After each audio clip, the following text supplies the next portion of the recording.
इस वक्त हम अपने एडी मीडिया की एक यहाँ पे प्रैक्टिस कर रहे हैं, प्रैक्टिकल कर रहे हैं। आज का प्रैक्टिकल है वो थोड़ा 1 महीना हो गया कैमरे को हमें चलाते हुए, और इसके हवाले से हम अपने स्टूडेंट को आज बताएंगे कि यहाँ पे आउटडोर जब हम जाके शूट करते हैं तो अपने कैमरे का Kelvin temperature, handy filter, iris focus का इस्तेमाल कैसे करते हैं। और इसको जब हमारे किसी शेडी एरिया में हम खड़े होते हैं या शेडी एरिया में वीडियो रिकॉर्ड कर रहे होते हैं तो वहाँ हम इन थर्मोपोल का या किसी लाइट का रिफ्लेक्ट करके अपने फेस पे लाइट लेते हैं। ये हम इनको प्रैक्टिकल करवा रहे हैं। इस वक्त जो हमारे पास कैमरा है, एक कैमरा है वीडियो कैमकॉर्डर और दूसरा है DSLR।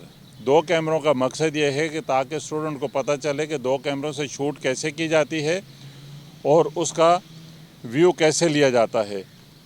तो हम दोनों कैमरों का इस्तेमाल करते हुए अपने स्टूडेंट को इस वक्त जो वीडियो बना रहे हैं उसका इस्तेमाल बताएंगे कि इसके अंदर शटर स्पीड का इस्तेमाल करने से क्या फ़र्क पड़ेगा वीडियो के अंदर, हैंडी फिल्टर का इस्तेमाल करने से क्या फ़र्क आएगा, और कलर टेम्परेचर जिसको केल्विन कहते हैं उसमें क्या तब्दीली आएगी।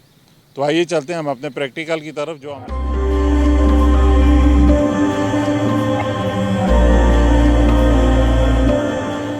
इस वक्त हमने ये जो अपना कैमरा है इसका मैनुअल यहाँ पे जो ऑपरेटिंग सिस्टम है यहाँ पे हम इस पर वर्क कर रहे हैं।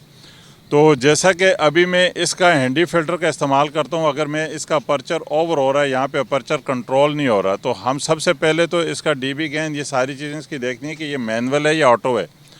तो हमने इसको मैनुअल कर लेना है। मैनुअल करने के बाद हमने इसका जो अपर्चर है उसको चेक करना है कि वो ऑटो है या मैनुअल है। इस वक्त इसका जो पर्चर है वो ऑटो हुआ है, तो हमने इसको मैनुअल कर लेना है।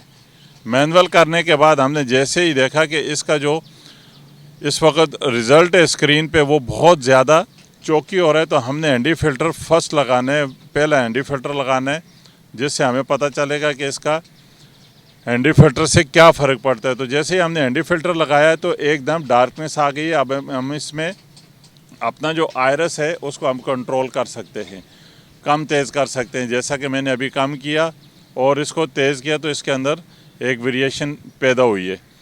तो अब हैंडी फिल्टर 2 लगा के देखते हैं कि हैंडी फिल्टर 2 क्या देगा। हमने हैंडी फिल्टर 2 का इस्तेमाल किया तो स्क्रीन और ज़्यादा डार्क हो गई है, और हम इसको अब अपर्चर से चेक करते हैं क्या हम इसका अपर्चर मेंटेन कर सकते हैं नहीं। अगर आपने हैंडी फिल्टर नहीं लगाया आउटडोर पे सनलाइट पे तो आपकी वीडियो कंट्रोल नहीं होगी, आपकी वीडियो ब्लास्ट आएगी, उसकी रोशनी जो है वो चौकी हो जाएगी। चौकी मतलब वो ब्लास्टिंग करेगी। इस वक्त देखें ये साए में क्लाउडी में कुछ यहाँ पे परिंदे यहाँ पे बैठे हुए हैं, तो हमें इनका अगर रिज़ल्ट लेना है तो इस वक्त ये बिल्कुल डार्क हो रहा है। तो इसके लिए हमें क्या करना है कि हमें इनका हैंडी फिल्टर बंद करना है ताकि ये क्लियर हो जाए। जैसे ही हमने हैंडी फिल्टर बंद किया तो लाइट बहुत ओवर हो गई। अब हम कोशिश करते हैं कि इसको कम करके देखें, बैलेंस करके देखें जिसमें हमारा रिज़ल्ट ठीक आ जाए। तो हमने अपर्चर अपना कंट्रोल किया, ये आखिरी पॉइंट है जहाँ पे कंट्रोल हो सकता है। अगर इससे ज़्यादा हम करेंगे तो बिल्कुल स्क्रीन डार्क हो जाएगी, हमें नज़र कुछ नहीं आएगा। तो इसको क्योंकि ये शेडी एरिया, जैसा कि मैंने आपको बताया था शेडी एरिया में किस तरह से वो काम किया जाएगा। तो ये जो परिंदा है इस वक्त ये शेडी एरिया में बैठा हुआ है, इसके ऊपर सायेदार एक पौधा है, उस पौधे की साए में है। और अगर मैं यहीं से जूम आउट आता हूँ तो आपको क्या रिज़ल्ट मिलेगा ये देखें। इस वक्त पूरा जो माहौल है वो आयरस हमारा बहुत ओवर हो रहा है, चौकी हो रहा है, ब्लास्ट हो रहा है। तो अब हमें यहाँ पे ज़रूरत है हैंडी फिल्टर की, तो मैंने यहाँ पे हैंडी फिल्टर का इस्तेमाल किया तो ये एकदम डार्क हो गया। अच्छा, कलर टेम्परेचर इस वक्त बेशक हमारा ख़राब है, हम इसको ठीक करते हैं। तो हम इसके लिए क्या करेंगे, यहाँ पे एक बटन दिया हुआ है जिसको हम कहते हैं वाइट बैलेंस। तो हम वाइट बैलेंस का बटन जैसे ही दबाते हैं तो एकदम इसकी जो कलर स्क्रीन है वो चेंज होती है, तो वो अपना रिज़ल्ट चेंज करता है। तो हमने ये रिकॉर्डिंग के दरमियान ये चेंज किया तो इसने बिल्कुल ब्लू टेम्परेचर पकड़ लिया है। और अब दोबारा हम इसको पुश करते हैं तो प्रीसेट जो पहले वाली इसकी ऑटोमेटिक सेटिंग थी उस पर आ गया है। और तीसरी दफ़ा हम इसको दबाते हैं तो ये अलग केल्विन पे आएगा।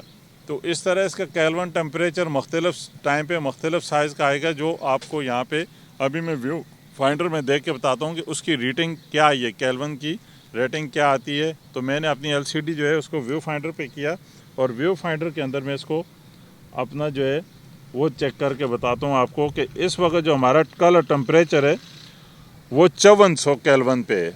ठीक है, अब हम दोबारा इसको दबाते हैं, वाइट बैलेंस को पुश करते हैं तो इसका कलर टेम्परेचर जो है वो 2540 केल्विन पे बिल्कुल ब्लू हो गया है।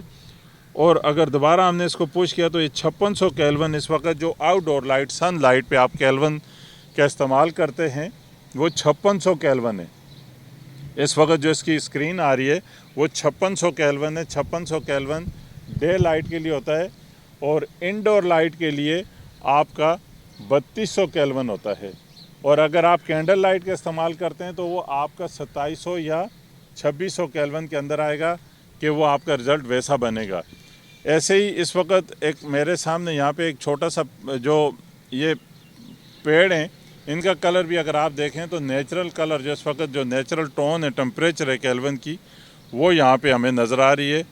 और ये एक व्लॉग जो है ये असल में जो हमारे साथ इस वक्त मौजूद हैं स्टूडेंट हैं, हमारे एक स्टूडेंट वीडियो DSLR कैमरे से बना रहे हैं, एक यहाँ पे हमें 4K कैम कॉर्डर है जिसके अंदर हम इनको प्रैक्टिकल करवा रहे हैं और ये माइक पकड़े हुए हैं ये। और एक साइड जो हमने इनको दिया था थर्मोपोल के ताकि लाइट की अगर कमी तेज़ी हो तो उसको कैसे इस्तेमाल किया जाएगा। इस वक्त हम शेड एरिया में इसलिए खड़े हैं ताकि व्यू फाइंडर भी क्लियर नज़र आए। और अगर आप कैमरा इस्तेमाल करते हैं तो सबसे पहले आपको फोकस का पता होना चाहिए, फिर उसके साथ आपको उसका एनडी फिल्टर का इस्तेमाल का पता होना चाहिए और इसके साथ शटर स्पीड का और आयरस अपर्चर का।